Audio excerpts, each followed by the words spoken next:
En Hechos 16, 31, 34 dice, y ellos, Pablo y Silas, dijeron al carcelero de Filipos, cree en el Señor Jesucristo y serás salvo tú y tu casa. Y él se regocijó por haber creído en Dios con todos los suyos. Estos versículos son utilizados por los que creen en la Trinidad para probar de alguna manera que Yeshua o Jesucristo y Dios significan lo mismo. Notemos que al carcelero de Filipos se le anima a creer en Jesucristo o Yeshua y luego el texto nos dice que él y su familia creyeron en Dios. La lógica es interesante, pero no para este caso. En Juan 12:44, Yeshua dice algo sumamente importante. El que cree en mí no cree en mí, sino en el que me envió. Siendo Yeshua el representante y mensajero de Dios, al recibirlo a él, lo recibimos a su Padre. Y si creemos en Yeshua, creemos también en el Padre, quien lo envió. En Hechos 9, 36, 43, Pedro realiza un milagro al resucitar a la joven llamada Dorcas. En el verso 42 se informa que por este milagro de Pedro muchos creyeron en el Señor. ¿Diremos que Pedro era el mismo Señor? Claro que no.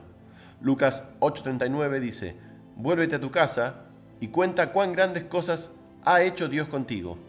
Y él, o sea, el exorcizado, se fue, publicando por toda la ciudad cuán grandes cosas había hecho Yeshua con él. Aquí tenemos un caso semejante al anterior. En primer lugar, es interesante lo que dijo Nicodemo a Yeshua, después de ver los milagros realizados por el Señor en las bodas de Caná. En esa ocasión había convertido el agua en un vino excelente. Juan 2, 1-11. La confesión de Nicodemo fue, Rabí, sabemos que has venido de Dios como maestro, porque nadie puede hacer estas señales que tú haces si no está Dios con él. Juan 3:2. Notemos que Nicodemo no creyó que Yeshua fuera Dios mismo por razón de sus milagros. Él admitió que Yeshua era maestro y que Dios estaba con él, dándole el poder para hacer maravillas.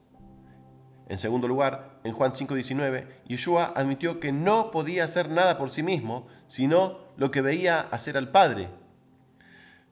Veamos ahora el caso de Lázaro. Después de haberlo resucitado, Yeshua ora, gracias te doy por haberme oído. Juan 11, 41, 42. Es claro que Dios obraba a través de Yeshua y así lo entendieron el exorcizado y el mismo evangelista Juan. En Juan 5:23 dice, para que todos honren al Hijo como honran al Padre. El que no honra al Hijo no honra al Padre que le envió. Pero ¿por qué tendríamos que honrar al Hijo como se honra al Padre? La respuesta está en el mismo verso. El que no honra al Hijo no honra al Padre que lo envió. Aquí está la razón. Yeshua debe ser honrado como si fuera el mismo Padre porque es su representante o mensajero o también su embajador real. Él vino como el hijo del rey, un príncipe, un noble real.